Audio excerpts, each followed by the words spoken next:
Raoult का नियम, जिसे हम राउल्ट के कानून के नाम से जानते हैं, एक महत्वपूर्ण सिद्धांत है जो मिश्रणों के व्यवहार को समझने में मदद करता है। यह सिद्धांत विशेष रूप से द्रवों के मिश्रणों पर लागू होता है।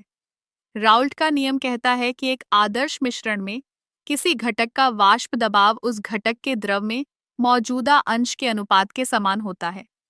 आइए इसे थोड़ा विस्तार से समझते हैं। जब हम दो द्रवों को मिलाते हैं तो उनके अणु एक दूसरे के साथ बातचीत करते हैं। राउल्ट का नियम हमें बताता है कि यदि हम एक द्रव के अंश को बढ़ाते हैं तो उसके वाष्प दबाव में भी वृद्धि होगी। यह इसलिए होता है क्योंकि अधिक अणु वाष्प में जाने के लिए उपलब्ध होते हैं। अब आदर्श मिश्रणों की बात करें। आदर्श मिश्रण वे होते हैं जिनमें सभी अणुओं के बीच समान इंटरैक्शन होते हैं, जैसे कि पानी और एथेनॉल का मिश्रण।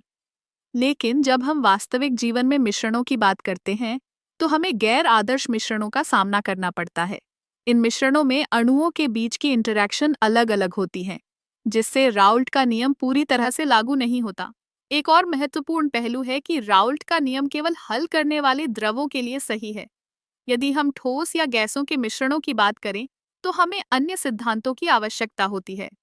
राउल्ट के नियम का एक और दिलचस्प पहलू यह है कि यह हमें विभिन्न तापमानों पर वाष्प दबाव का अनुमान लगाने में मदद करता है। जब हम तापमान बढ़ाते हैं तो वाष्प दबाव भी बढ़ता है।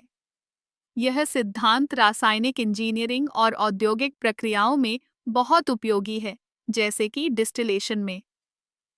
इस सिद्धांत का एक व्यावहारिक उपयोग है जब हम मिश्रणों की शुद्धता को निर्धारित करते हैं। यदि हमें किसी मिश्रण में एक घटक की मात्रा जाननी है, तो हम वाष्प दबाव को मापकर उस घटक की सांद्रता का अनुमान लगा सकते हैं। तो राउल्ट का नियम न केवल एक सिद्धांत है, बल्कि यह हमारे दैनिक जीवन में भी महत्वपूर्ण भूमिका निभाता है। चाहे वह रासायनिक प्रयोगशाला हो या औद्योगिक प्रक्रिया, राउल्ट का नियम हमें समझने में मदद करता है कि द्रवों का व्यवहार कैसे होता है।